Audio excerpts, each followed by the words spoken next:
And I felt that it was very emotional and that it might be something that people were craving. My father owned a chain of video stores growing up. What I realized watching like the best filmmakers, growing up through my father, is that the most powerful language in cinema is actually emotion. If you can share empathy through the screen and you can depict that and your audience feels that, sometimes that could change your mind. When I first heard about the book and read it, I knew it was going to be hard. It's trilingual. It has to be told in an epic scale from a production standpoint. And it had to be an all Asian-led cast, which was unusual back then. And it's also a period piece. Period pieces are a little bit more challenging to sell in Hollywood, but I did believe that it was this epic story.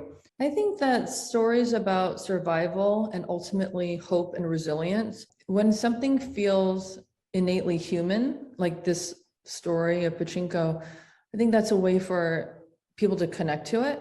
I've heard a lot of feedback already from non-Koreans who've seen it, that they're thinking about their mothers, how their parents have lived their lives. When you're watching Sunja when she's a young woman, you forget that our parents and our grandparents and our ancestors before then were just as real and alive as we are today.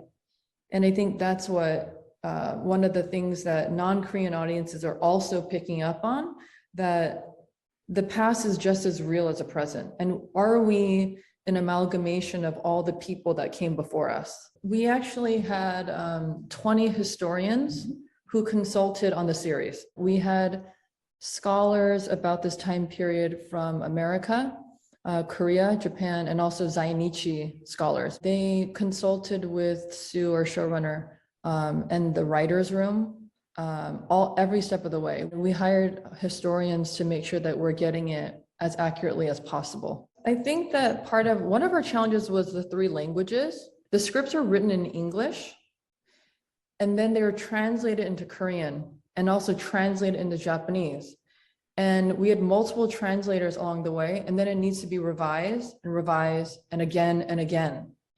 And so I think that process, while you're already filming a regular production, to add that layer on top of it, our actors are from all around the world, Korea, Japan, Canada, America. It was involved every step of the way, from the script writing to filming to editing to the chyrons.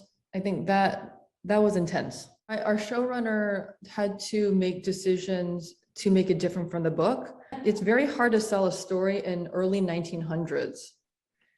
That's in Korean and Japanese. We need to figure out how it's not linear like the book. We can't go from season 1, 1910 to season 2, 1920, season 3, 1940. And by season, 7 or 8, we're finally in 1989.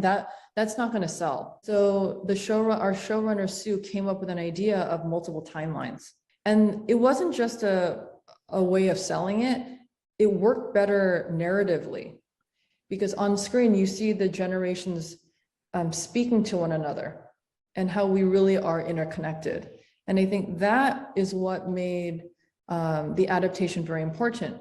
But I would say one of the major changes is in an upcoming episode 7, that is not in the book, but it's really the backstory of our character Hansu that Lee Min-ho plays, and how he became the man that he is. And it's about the Kanto earthquake. I really wanted the world to know about a little bit of Korean history. Growing up in America, people don't know if you're Korean, Chinese, or Japanese. Like, there's a scene in our show, it says, what are you? What kind of Asian are you? So Americans definitely don't know a lot about Korean history besides the basics. It's not really taught in schools. I really wanted global audiences to know a little bit more about Korean history, about occupation, about where we come from.